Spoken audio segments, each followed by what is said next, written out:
Hawkins from Your Black World, the Black Business School. I'm going to be very, very quick with this conversation because I think that it's one that we need to have. I would like to share something with you guys that will hopefully get you guys to think. My goal is not to tell you what to think. My goal is to get you to think for yourselves.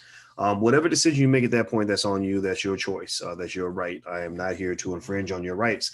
I am not here to control you. I am not here to manipulate you in any way, which I believe, I hope this makes me different from all the other people that seek to manipulate Black people. There are tons of Black people out here in the world, or in white people and other people, politicians, corporations, etc., that see the value in using Black people, but don't see much value in actually delivering results to Black people and helping Black people. So why am I having this discussion now? Before I begin, let me just ask you guys this. If you could, please hit the thumbs up button on your way in. And also just know that this is hashtag B1 country. Hashtag B1 means that we're Black first. That means you put your Black community ahead of any other community. Before you save other people, you got to save yourself. And in order for us to win as a community, we have to be one, which means we have to not just believe that we're number one, but we also must become one as much as possible to form a unified strategy. This week, I was at the Foundational Black Americans Conference. Shout out to Tariq Nasheed for hosting a great conference. And I met a lot of great people there. Professor James Small, Riza Islam, Kaba Kabane, who else? Judge Joe Brown. How can I forget Judge Joe Brown? I love Judge Joe Brown because Joe Brown was he's really determined to bring manhood back to the community. And I like that because I think that we need a more masculinity in the community. We don't have enough of that. You become a feminized community. And because you become feminized, you've lost a lot of your warriors. And there are certain battles that you have a hard time fighting because people know that you don't have any men that are really going to stand up for you. So one of the men that I think is standing up for the community that I think is doing a great job is LeBron James. I have a lot of respect for LeBron. This is not a diss track on LeBron. I'm not here to ever dog LeBron at all. And he's come up again for the second time in the last 2 or 3 days because I talked about him a little bit yesterday with regard to fatherhood and the fact that he's a great father, but also just some implications in terms of understanding what Black fatherhood means to the community, how much you lost when you lost your fathers, how much you lose when you lose your alpha males, what you don't have when you don't have your men. So I talked about that yesterday. I'll put that up on drboystv.com in a little bit if you want to check it out. But right now, let's talk about this voting thing. Do me a favor, hit the thumbs up button. Please hit the thumbs up button if you haven't done it yet. So LeBron is part of a voter initiative. He's doing activism in the way that he sees fit, which is certainly his right. But I want to add some perspective onto this and let you know why I don't agree with everything that's happening with LeBron. And why I feel that he's being manipulated by the liberals and by the Democratic Party in particular. So LeBron is doing a voter drive right now. He's the head of a voter drive. He's one of the main names on this event. He says here in this USA Today article, the quote is, "We've seen our voices muted our whole lives." So what typically happens is when the Democrats are ready to get Black people to vote, they don't really tell you what you're voting for. They don't give you reasons why you should vote in terms of what you're going to really get from the community, other than other than more voting rights, right? They get you to vote because they want you to have more rights to vote. But remember, voting rights are not for you. Voting rights are for them. That's like me telling Alicia that the Christmas gift I got her was I got her some new vacuum cleaner so she could clean my bedroom even better than she did before. Me buying her a new vacuum cleaner is not a gift for her. That's a gift for me, or me saying, hey, I got you some more foot massage lotion so you can massage my feet and make me feel better. That's not the same as actually me doing something for her because in order for me to really do something for her, I have to ask her what she wants. Right. I have to ask her what she wants and I have to care enough to give her what she wants. So Black people are not asking for more chances to vote for white people. They're not asking for more opportunities to vote for Biden.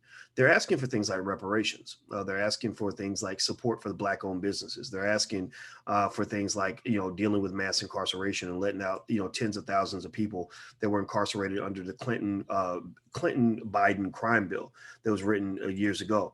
They're not asking for more voting rights. But that's sort of what the game is. That's how the game is played. And unfortunately, because a lot of us are not all that politically sophisticated, we fall for the game. So here's what I'm going to read some of this to you, and I'm going to break this down for you. It says, when he became eligible to vote, LeBron James did not consider it to be important. At the age of 18, James cared about other things. Then a senior, high school senior at St. Vincent St. Mary's in Akron, Ohio, James remained more consumed about winning a division championship than ensuring his spot in the NBA draft. Not only did James stay focused with fulfilling his childhood dream, he also wanted to support his mother Gloria, et cetera, et cetera. He had other reasons, though, to care about not voting. He says, quote, "Black people in the community don't believe that their vote matters," James said. "We grow up and don't think that our vote actually matters. It doesn't. We've seen recounts before. We've had our voices muted our whole lives." Okay, so now they say at 35, James does not want his voice to be muted. The LA Lakers star. Let me write this down. I had a thought, and I'd like to write it down to make sure I share this thought with you guys before we get done.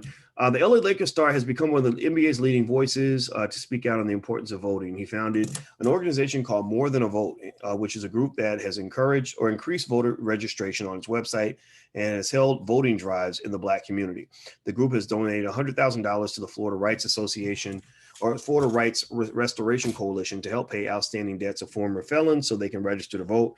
I think that's great. I think we should support the felons, mostly by letting them out. I think that would be a good way to go because remember this, I need y'all to really remember this. Give me a yes in the chat if you're hearing what I'm saying.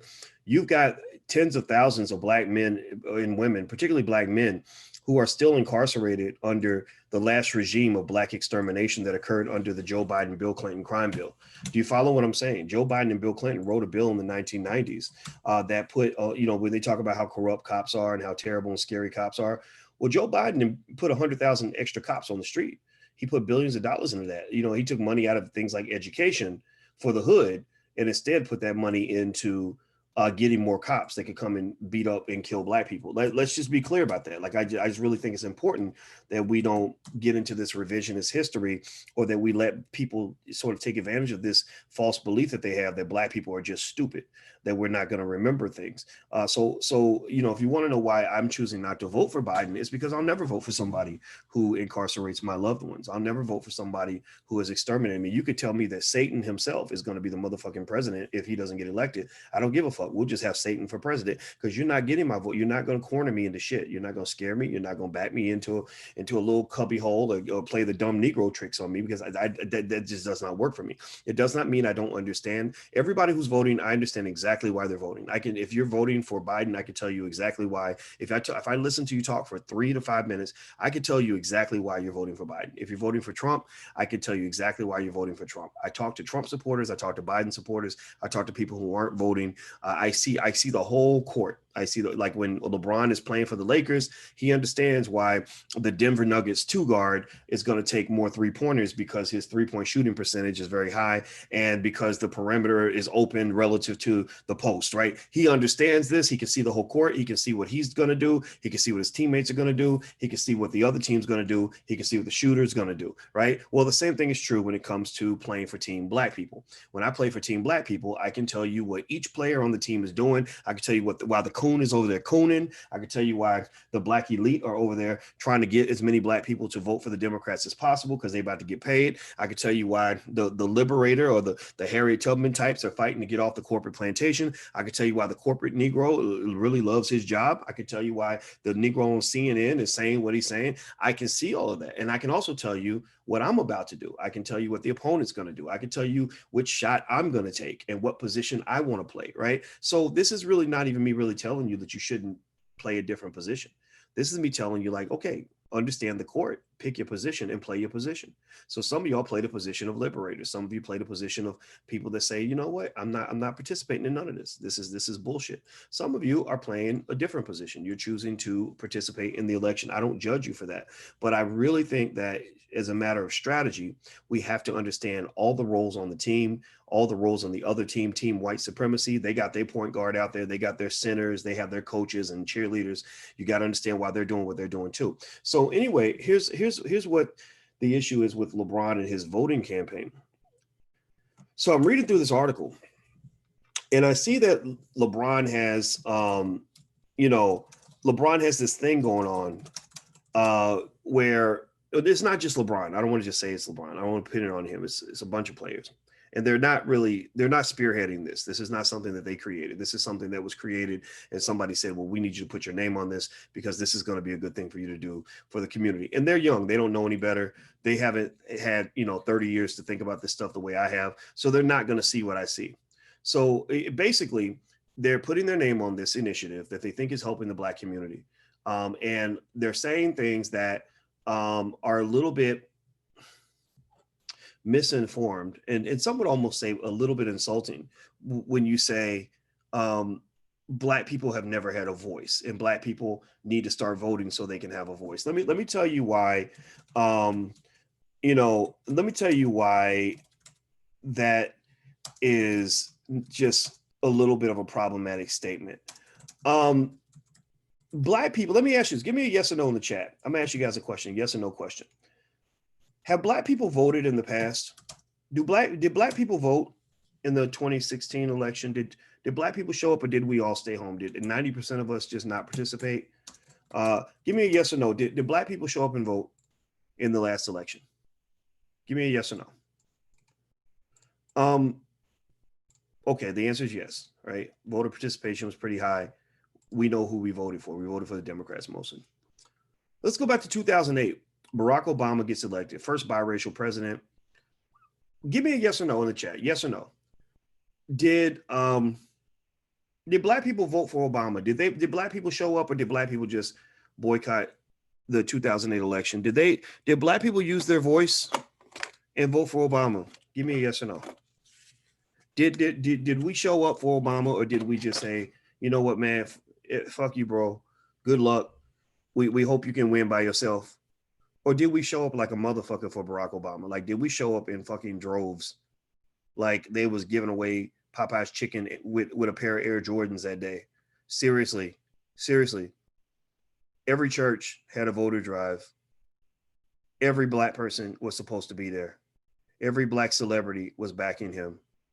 Every Black people came through like a motherfucker for Obama. You can't vote. You cannot support a candidate. I doubt if there's any time in American history where a candidate received that much unanimous support from any group of people in this country. Maybe I'm wrong. But I ain't never seen white people be as unified as Black people were on the day Obama got elected. So here's why I bring this point up. Here's why I asked you this question, which is a stupid question. It was a stupid question because I need sometimes asking the simple questions will give us the simple answers, which will help us come to the simple conclusions. The reason that it's problematic to say Black people never had a voice because Black people never voted and we need to make Black people vote is because that's just not true. Part of the reason that some Black people are not voting. I just did a survey on my Twitter. 41% of you said you're not participating. And I would be willing to bet you also that many of the people not participating are not participating because they have participated so much in the past and it did not work because they already tried that. Right? So think about this. Imagine if somebody says, imagine like a man's talking to his wife and his wife says, honey, you're in a bad mood. What can I do to make you happy? Is there anything I can do to make you happy? Because you punched me in my eye last night, and that's domestic violence, and I'm going to forgive you, but you don't seem happy. So let's say that she has low self-esteem, because this describes the Black voter. I think Black people, honestly, collectively, we have low self-esteem.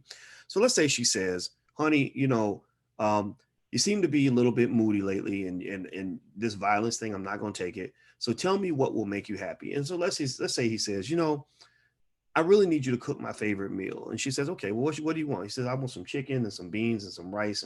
So she cooks up his favorite meal and does it right, does it really well. Like goes out to the grocery store, gets special ingredients, makes him the best meal ever. And he eats the meal and he's full, he's sitting there full. And then he gets up and he cracks in the jaw, right? And she's confused, right? She's pissed, confused, upset, hurt, everything else. Because she's sitting there thinking like, wait a minute, you told me that in order to get you to treat me better, all I had to do was cook your favorite meal, right? It was a raw deal. It was stupid. I dealt to your shit because I'm committed to this marriage. I'm dedicated to staying married to you despite your flaws. And you told me that this is what I had to do. and I did it, and you still are abusing me. Just like black people, we're in the Democrats, we're in an abusive marriage. We get abused over and over and over again, even though we keep doing what they ask us to do. So then let's say that he says, no, I was just playing. I'm just playing. Last time I hit you, I was a little bit mad, but really, if you make me my favorite meal again and give me like a birthday cake to go with it, like it's not my birthday, but I like a birthday cake. So make me some chicken with some rice and beans and give me a birthday cake to go with it. Then I promise you, I'll treat you better. I promise you, baby. I promise you, baby, please. Right? She's like, you ain't gonna treat me better. You ain't right. You ain't gonna you be lying, right? He's like, no, baby. I got you, baby. I promise you, it won't happen again. So she goes in the kitchen, gets some special ingredients, goes through the whole shebang, the chicken, the rice, makes a nice, beautiful birthday cake, his favorite flavor. He sits down, he eats the meal. It's really, really good. And then he gets up and punches her in the face again because he's pissed off because he had a bad day at work, right? And that to me exemplifies the relationship between the African American community and the Democratic Party. Every election, they come to you with baby, please. And every time you're like, you don't really like us. You keep ignoring us. We keep telling you what we want and you don't never do it. And they're like, no, baby. I was just playing. Last time, I made a mistake. It was, I know I wrote that crime bill and that's incarcerated 100,000 of your men, but I promise I've changed. I've changed, baby. And we stupid. We'll be like, okay, well, he does seem sincere. So we will go and the Democratic Party. If it were a man, the Democratic Party would be Ike motherfucking Turner. Like seriously, like literally they doing an Ike Turner on us. He would be Ike Turner mixed with R. Kelly because he'd be beating your ass and peeing on you. That's what the Democratic Party has done every election that I can remember. And there's some point where some of us just say, we're not getting peed on anymore. I'm just not going to let you do this anymore. I'm going to change my strategy because the only way I can get you to change your behavior is if I change my behavior. So we're running into the dilemma of a lot of abused people that realize that you can't take the word of an abuser. An abuser is addicted to the abuse. They're addicted to the neglect. They're addicted to the mistreatment. They have a dysfunction. They might promise you something and really intend to keep the promise, but they can't even keep the promise because they don't have the discipline to do it. So there's some point where you have to sort of wake up and say, I don't really know if I can give you the honor. I can't do the honor system with you because you're not behaving in an honorable fashion. Because you tell me things and you lie, or you've lied repeatedly. I've trusted you. I've paid you in advance. You did not return the favor. You did not come through. So this time I'm not going to believe you anymore.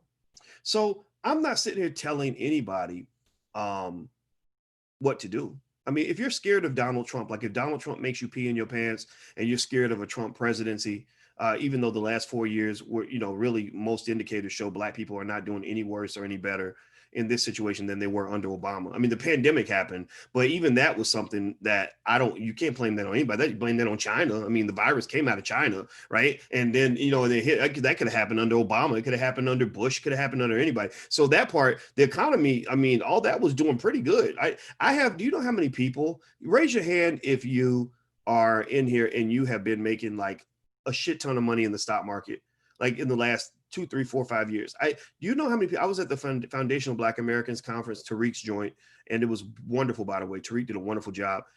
I ran into so many students who have made a shit ton of money from investing in the last 2 or 3 years. Like didn't get caught up in the politics and the elections and all that. They have been getting paid. Raise your hand, say something in the chat if you're one of those people, because I believe that there's thousands of you. One brother came up and told me he started with $7,000 and has $100,000 in his stock portfolio now. I kid you not. I'm not making this up. I recorded it. I was like, show me, can we record this? So because people don't believe it. People believe, I guess, that voting for their white Jesus is going to make their lives better. No, that's not. It's all symbolic. It's all symbolism. So I'm not sitting here trying to tell you who to vote for. If you're really afraid, if they've really got you afraid of a Trump presidency so much that you will engage in that act of voting for the same person who who really is the law and order leader. I mean, Biden's crime bill was pretty brutal. I encourage you to go read what Biden wrote in that crime bill and what he said about African Americans, back in the 90s. This man, I doubt if he's changed that much. He's just learned how to change his appearance, but he's the same dude. Like I'm kind of the same guy I was 20 years ago. I'm just a more mature version of what I was. 20 years ago I was an activist. Now I'm still an activist. I was concerned with race 20 years ago. I'm still concerned with race now. I was a scholar 20 years ago. I'm a scholar now. Biden was Biden 20 years ago. Biden is Biden now. And so what the game is, what I see as the game is, they're trying to convince you that Biden now is different from Biden then. And some people are just going to fall for that. And some people have been trained to be so afraid of a Trump presidency that they'll vote for anybody. You could seriously, you could put a Klansman on the Democratic Party ballot and they will vote for a Klansman, because all you have to do is convince them that Donald Trump is worse than a Klansman. You could put a rapist on the ballot and they'll vote for a rapist, because they'll say, well, it's the lesser of two evils. And that's fine. I think that's fine, but I don't want to even deal in evil. I'm not participating in evil. I'm just not. Right. And so a Trump presidency doesn't scare me. I'm not saying it shouldn't scare you. If you scare easily, then go for it. But I don't scare easily, so I'm not afraid of a Trump presidency. Do me a favor, if you could, please hit the thumbs up button. Hit the thumbs up button right now. Also, this is drboystv.com, the home for intelligent Black people. And I want to mention something. In the Black Business School, we had a program called Black Keys to Greatness. And that's the program I put together. That's a very success-oriented self-help sort of thing, because so many people wanted advice from me on how to succeed in life, how to overcome obstacles, how to manage time, how to set goals, how to deal with haters, things like that. And it does have a price, but I decided that because I want to help young people so much and I want to give you guys good advice, I have made it totally free. It's totally free, 100% free. So you'll see the lifetime membership price listed at $9.99, but you can actually join for $0, $0, 0 cents, no strings attached. So if you'd like to participate and you really are a person that's seeking advice and guidance from an older Black man that you might respect, if you don't respect me, then obviously this doesn't work for you. But if you do have some appreciation for what I share with you, then feel free to go to blackkeystogreatness.com. That's blackkeystogreatness.com. So in fact, I'll put the URL in here. If you can hit the thumbs up button while I do that, please do. So it's blackkeystogreatness.com. I'll put this in here at the top and I'll pin it so you guys can see it right there. And it's a great program. It's really, really good. And I would say there's a 100% money back guarantee, but you don't have to pay any money. So, so there we go. There's that. All right. So let's see here. Let's see. Hey, Ali, thank you for your donation. She says, my friend Carmen Johnson, carmensstory.org, would love to be a guest on your show. She was in prison for a crime she didn't commit. Well, have her send an email to producer@flynubianmedia.com. That's producer@flynubianmedia.com. I'll put that in here. I don't have a lot of, I'll be honest, I don't have a lot of guests on the show because I'm not really a show host. I'm just a guy who kind of, has some things to say, but and also I'm getting some oral surgery tomorrow, so I don't know how long. I may not be able to talk for a while. I don't know what that's going to be like, but I'll keep you posted. All right, so here's the deal with LeBron. Again, I want to make it 100% clear with LeBron doing this voter drive campaign.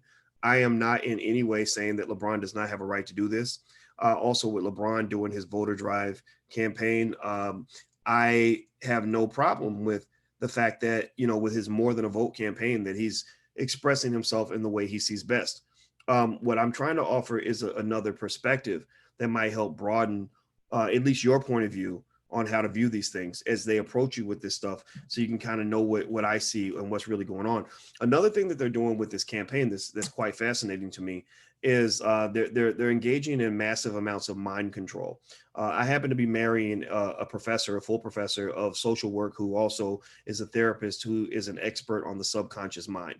So we have lots of conversations about how Black people are consistently mind controlled.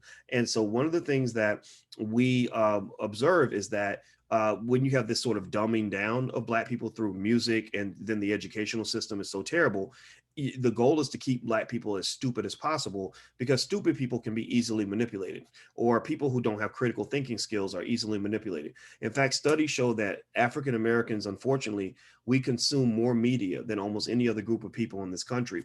And what television does, constantly watching TV, taking in information, not engaging in critical thought, what it does is it wears down what is called your prefrontal cortex in your brain. And that's the part of your brain that's responsible for critical thinking. So it almost zombifies you. So when they talk about programming, they call it a TV program for a reason. It's really programming. And so effectively, one of the things that they're doing as part of this programming is they have these shirts that they have everybody wear.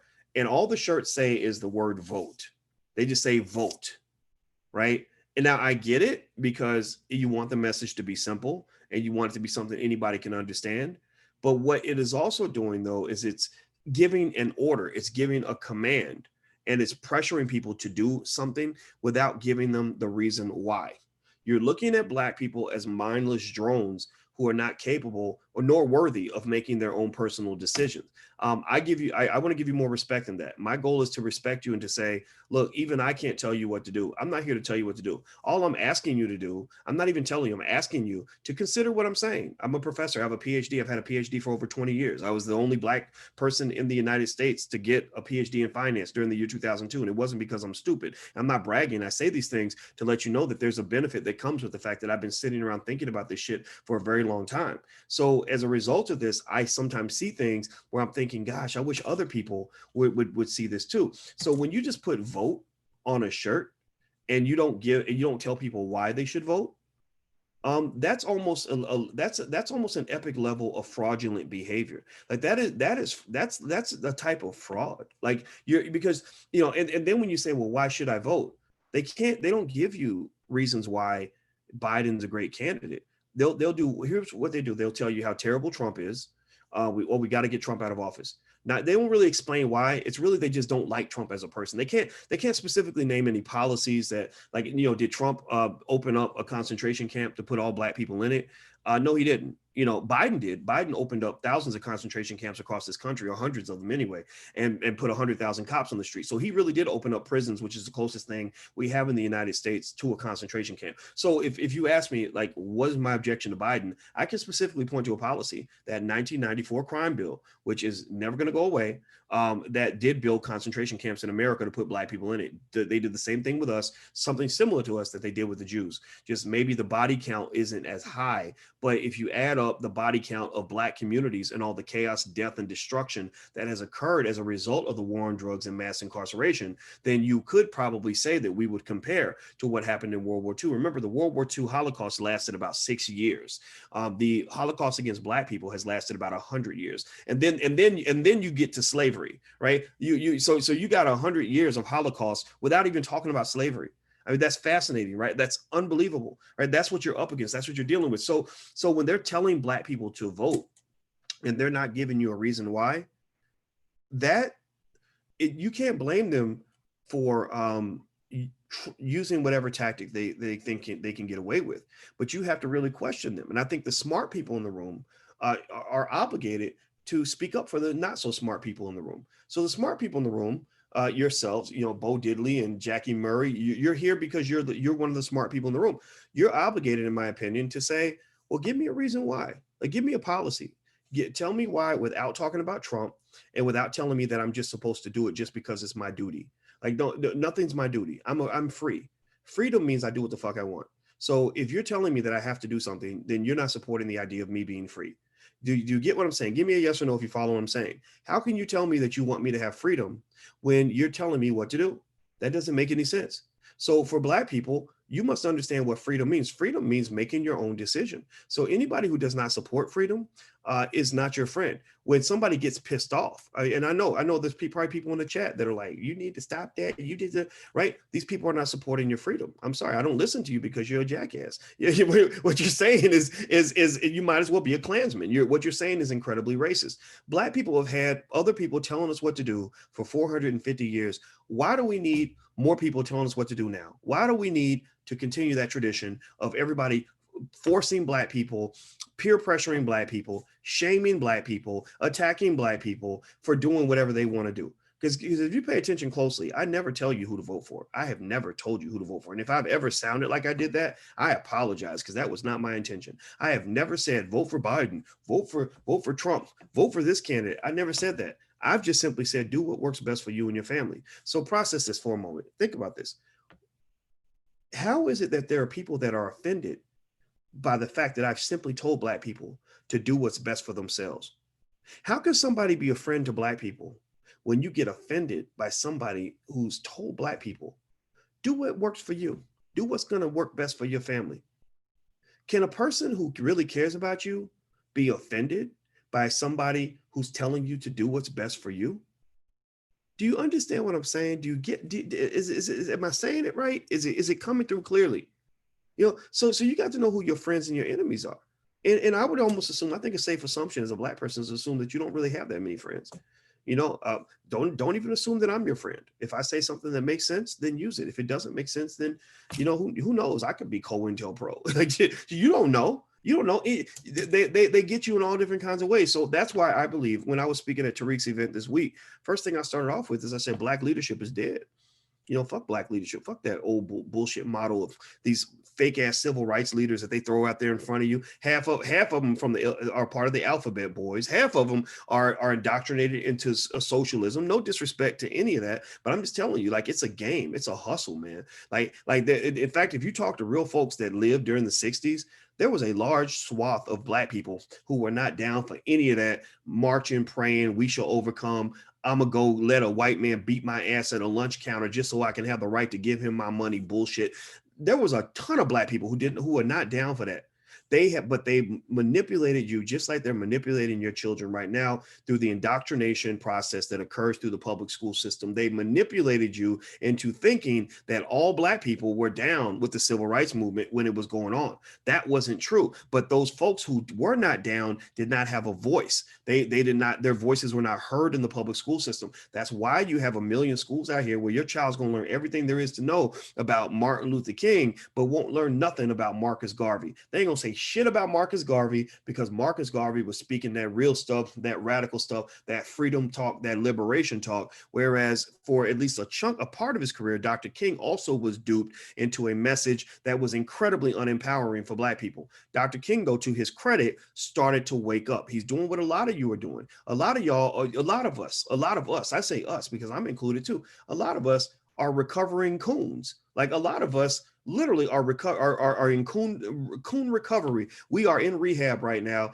trying to recover from all the coonery that we were injected with all through the years. They injected it just like you put heroin in a dope addict's arm, and we got injected with it so much that we became addicted to it and started crying for it. We wanted it to happen. And so when you first take an addict off the drug, they're gonna go crazy, right? You take away heroin from a heroin addict and try to give him vegetables and fruits and healthy food, he's gonna go crazy. He's like, fuck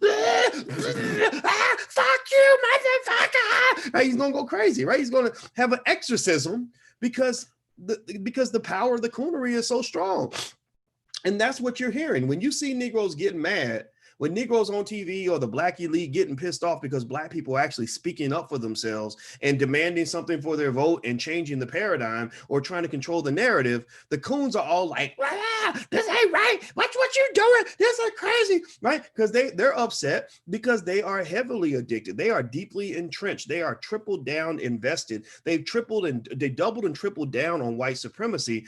That's why they're being rewarded by it, right? So you got this important job working for Joe Biden, like that one lady, that one big bald linebacker looking chick who works for Biden. I forgot her name, Simone Sanders or whatever. She is livid. She is absolutely livid that Black men, in particular, and the strong Black women in the community, are speaking up in the new Black media and saying, we're not falling for the okie doke. She's pissed, right? We're like the devil to them. Right. And so that's that addiction talking. That's those withdrawal symptoms, because she's like, well, if I don't have my white massa, then I ain't got nothing. So she needs rehab. That's all she needs. And we got room for her, but she's going to have to change her approach. So I think that so here's the deal. Do me a favor, hit the thumbs up button. Please hit the thumbs up button if you haven't done it yet. So I'm going to say this. Here's what I'll say. Look, voter drives are always going to happen, and I'm not going to say it's like a bad thing. I think if voting actually made sense and you were actually voting for the candidate that was actually going to benefit you and the system was set up right, voting could be a wonderful thing. A lot of people logically walk away from voting because they've made it into such a disgusting, dastardly, fucked up situation that people are just not going to waste their time. But if you want to do voter drives and you want to get Black people to vote, and your goal is to actually solve a problem and to actually achieve a goal, then I would argue, again, I'm a mathematician. Mathematicians solve problems. And I wouldn't make sense if I didn't give you an actual solution. And so what I would almost say is that Judge Joe Brown, who graduated from UCLA Law School, who is incredibly intelligent when it comes to matters of law and politics. One strategy he mentioned at the Foundational Black Americans Conference, which I really liked, and I was literally cheering inside my head. I was doing this like yes, because I was glad somebody else said it besides me. Is we must broaden the playbook on political strategy. One of the problems that you have, one of the reasons that you lose in every election, one of the reasons that you never get what you want is because you don't know how to play. You don't know all the plays that are in your playbook. To use a LeBron James analogy, you're kind of like what LeBron James would be as a basketball player if he had one move and can only dribble with his right hand. If he could only dribble with his right hand and only shoot layups and free throws, LeBron James probably wouldn't even be in the NBA. Right? LeBron James is a great player because he has many, many moves and he has many, many strategies, many, many tactics, and he can adjust those tactics and strategies based on the situation. So when he plays the Denver Nuggets, he's going to play them different from the way he might play the Boston Celtics because they're going to throw a different defense at him. So my argument is that if you're dealing as a Black person with trying to achieve a goal, right? You're B1, hashtag B1 in the chat, right? You're B1, you're Black first. You want your community to win. You want voting to make sense. You want it to benefit our community. Well, if that's the case, then why not broaden out your playbook a little bit, right? Because right now your playbook is simple. You got one fucking play. One play is everybody vote for the Democrats and hope for the best. Your playbook is exactly the same in 2020 that it was in 1980, 1960, right? Whatever, like 1995, 2002. Every year you have the same playbook. And when a player shows up to a game and he has the same play every single time and he can only dribble with his right hand, he's very easy to defend. He's very easy to trick. He's very easy to stop, right? So I encourage you to expand your playbook. So Judge Joe Brown had me cheering in my seat because he actually referenced political science theory to talk about strategies to get what you want out of elections that don't necessarily involve doing what you're supposed to do. The one fundamental reality, give me a yes or no if we can agree on this, is that 9 times out of 10, if you do what you did last time, you're going to get what you got last time, right? Do we agree on that? Can you give me a yes or no if you agree that in most situations, particularly in politics, if you keep doing the same thing, you're going to keep getting the same result? Like I am holding this ink pen up, I dropped it, it hit the table. I'm holding this ink pen up, I dropped it, it hit the table. I'm holding this ink pen up, I dropped it, it hit the table, right? There's no point where I can drop this ink pen and have it do something other than hit the table. I'm not going to drop this ink pen and have it fly out the window, right? I won't drop this ink pen and then have a new car in my hotel room. I won't drop this ink pen and get a phone call from my mother, right? Most times when I drop this pen, I'm gonna get the same result. So you're basically being asked to do something that is just really honestly stuck on stupid, literally. And not to say you're stupid. I'm not dogging anybody and make you feel bad. If there's something that you want to do whatever you want to do. I'm not going to judge you on that. But we're literally being asked as a community to do the exact same thing and somehow expect a different result. And we can all agree that we haven't been happy with the results we've received in the past. I have yet to meet a Black person anywhere that can tell me like, oh my God, all this voting has really done these wonderful things for the community. Oh yeah, the kids nobody's being shot up in the hood like they used to be. Nobody's being killed by cops anymore. All the public schools are so great. The kids are being so well educated. Oh my gosh, Black businesses got $1 trillion out of that stimulus money or $500 billion. We got $400 billion of the stimulus money. No, the money still went to white people, right? So there's no Black person I know. Give me a yes or no if you agree with this. Yes if you agree, no if you don't agree. Give me a yes if you agree. Do you agree with me on this statement that most Black people, the vast majority of Black people, are not satisfied with what they've gotten from the last 4, 5, 6, 7, 8 presidential elections? Give me a yes or no. Do we agree on that statement? So if we agree on that statement, and I see the yeses, okay. So if we agree on that statement, then why would we do the same thing in this election that we've done in every other election? Why does that even make sense? Why does that make sense? And it doesn't make sense, right? The only way they can make it make sense to you is by really creating such chaos and destruction, right? Through the pandemic or whatever, like exaggerating everything that's going on and making sure that Trump gets blamed for it or whatever, right? The only way they can convince you to do the same thing that you did every single election is by basically creating an environment that is so terrible, so scary, because Negroes scare easily. Black men don't scare easily. Black women don't scare. Negroes scare easily, right? So create a situation that is so scary, so dastardly, so horrible that you absolutely have to do what they tell you to do, right? That's how people gain control over you. They scare the living shit out of you, and you hand over the reins of control and you say, look, just saves me, boss, saves me, boss. I'm just too scared, boss. I need you to take the wheel.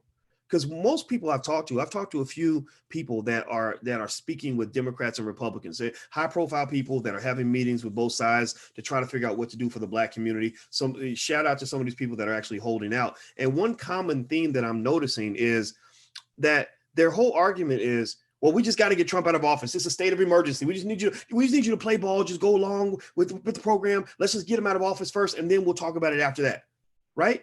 Well, it's compelling, right? It's compelling. It's like it's like when let me think here. We have a 17-year-old in the house. Let me break it down for you like this. So we have a 17-year-old in the house, and he's a good kid, but he's like every other 17-year-old. He don't listen sometimes, right? So we'll say, wash your clothes. You got to leave. You got to go. We got you got to go. I'm his stepdad. I'm the bonus dad. So it's like, okay, you got to go to your dad's house at 6. So make sure you wash your clothes so you have some clothes to take with you, right? He don't do it. He don't move. He takes his time, right? And each time what'll happen is it'll get to the last minute, and he'll be like, and some of y'all got kids who'll do this. He'll show up and be like, how am I gonna go? I can't go. I don't have any clothes. I don't have any clothes. Well, whose fault is that, right? Well, yeah, but I didn't. But that's not important now. I just need some clothes. Like, can I go to the right? And it's kind of like, okay, so you're asking me to make up for the fact that you didn't do what you had to do in order to prepare. You know what? Rather than thinking of this as an opportunity where I need to make an exception and go ahead and excuse you so that you can get through this crisis, maybe I need to let you feel the burn a little bit so that you will remember this the next time you run into this situation. Maybe we need to go through the crisis in order for you to really learn that I'm not playing with you. You see, when you're negotiating for something, you have to have the ability to call somebody's bluff, and you have to have the ability to go all the way to the finish line. You have to be willing to play chicken and be willing to crash your car. If you don't have the ability to do that, to go all the way to the finish line, then you will never have negotiating power, because the other party will always know that you're a coward. Right. So sometimes our kids will do that with us. They'll put themselves in a stupid situation, and because we feel sorry for them, or because we don't want our baby to go through any discomfort, we'll come in and we'll save them every time. Anybody got kids where you just constantly end up saving your kids, and it makes them spoiled as shit? Like right. And it's a game. It's a strategy, right? It's like they'll keep fucking up, and then at the last minute they'll come crying to you, and you'll feel bad, and you'll make up for whatever they didn't do. Well, the Democratic Party does the same thing to Black people. They're doing this in this election. They've been fucking up. Trump would never have gotten elected if Obama had done his job. Trump would never have gotten elected if that first Black presidency had been so extraordinary that we just literally said, you know what, we got to do this again. Trump never would have gotten elected if we had gone Black. If we really had gone Black, we never would have came back. Trump never would have gotten elected if all these years of neglect had not occurred. So Trump being in office, while it is certainly a state of emergency in their minds, it's certainly something that scares the shit out of white people for sure, and some Black people. Trump getting elected was their own doing. They created this crisis. So I look at them almost like you look at the kids. So the kids are coming up saying, we got to get Trump out of office. He's in office. And if you don't get him out of office, it's your fault. Because you know how the child will make you feel like it's your fault because you didn't come through and save them from their own bullshit. Like, why would you let me go to school without any clean clothes? Well, because I told you to wash your clothes and you didn't listen. Right. So I say to the Democrats, like I say to the kids, they're like, Mom, why you gotta vote for Trump? Why you gonna let Trump get elected? Because it's gonna, you don't want to destroy the country. Well, no, we told you. We warned you. We gave you chance after chance after chance. We warned you repeatedly that if you keep on fucking up, you're gonna get a Trump in office, and we're not gonna be there to save you. Black people have been saving white people since before slavery. Black people have been saving ignorant ass white people since the beginning of time. We have been saving racist ass people since I don't know when. For hundreds of years, we have been saving everybody but ourselves. And on this particular occasion, I'm not here to save you anymore. I am not here to save you anymore. You are like the deadbeat friend or relative. I don't know if anybody else has ever gone through the pain of having a loved one where you have gone to the rails for them, come through for them every time, cleaned up after their bullshit, bailed them out of jail, loaned them money that they never was going to pay back, came through for them in the middle of the night, came through and helped them clean up their shit. They calling you talking about how they about to get evicted when they refused to go to work or save their money. And then there's a point where you just say, fuck it. I'm done. Let the chips fall where they may. I have had many occasions where that has occurred. I can think of one particular relative where I saved his ass repeatedly over and over and over again because I had a guilt complex that led me into basically feeling like I needed to be there for him in order to prove that I was loyal. But then there's just a point where I was like, man, I'm not doing this no more. Yeah. But if you don't loan me this money, I'm about to be on the streets. I'm about to be evicted. Fuck it, then go get evicted. Maybe that'll change your behavior. Maybe next time, I don't want to see you out there like that. I don't want to see you in a bad situation. But maybe that's what you need. Maybe you need Jesus, because whatever I've been doing for you ain't working. Helping you has not been working. So when I look at the Democratic Party, I see a party where they are addicted to racism. They are addicted to Black neglect. They are addicted to voter suppression by suppressing Black votes, by appealing to Latinos and people in other communities from across the border more than they appeal to you. They care more about an illegal immigrant than they care about a Black person. No disrespect to anybody who came across the border illegally. I don't hate you, but you got a country. This is my country. You got a country. So and I know that if I go to your country, I'm not going to get preference over you. So if you come to my country, you can't have preference over me. That's just the way it's going to be. I'm sorry. There's nothing racist about that. There's nothing immigrant phobic about that, or whatever stupid term they're making up to try to shame people into specific behavior because they're a bunch of damn fascists, right? It's none of that.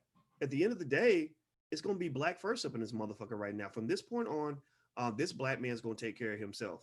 I'm not going to take care of you first. I will take care of you after I take care of me and mine. And that it is that simple. And you understand that very well because that's what you've been doing all along. That's how you've been playing the game. And really, to some extent, as mad as I might be at you, maybe I shouldn't get mad at you. Maybe I need to get mad at myself. Maybe I need to look at my own behavior.